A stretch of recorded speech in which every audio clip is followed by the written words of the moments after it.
Некалькі год таму, калі бабруйскі завод трактарных дэталяў і агрэгатаў толькі пачынаў самастойную зборку трактараў, дырэктару прадпрыемства прэзентавалі глобус і шпількі, адзначыць новыя рынкі збыту. Шпількі хутка скончацца, ды і на глобусе ўжо няшмат месца, жартуе Александр Агранович. Шматфункцыянальны маленькі трактар «Беларусь-320» прыйшоўся даспадобы не толькі беларускім аграрыям і камунальнікам, але і замежным, і ўжо прадаецца ў 50 краінах свету.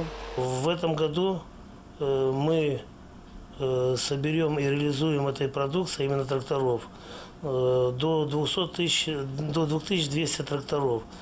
Это где-то на 170% будет больше, чем в предыдущем году.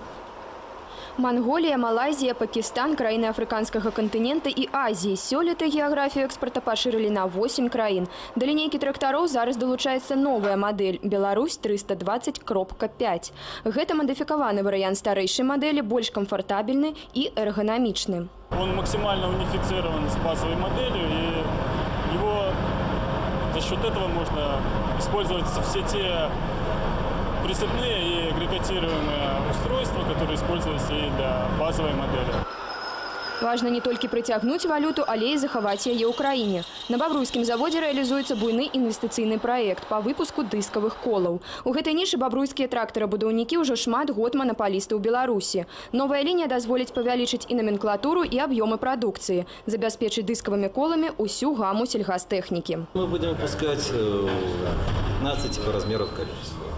То есть к нашим существующим 8 типа размерам колес, которые мы катаем на линии Хойслер, добавится еще 7 типа размеров новых колес.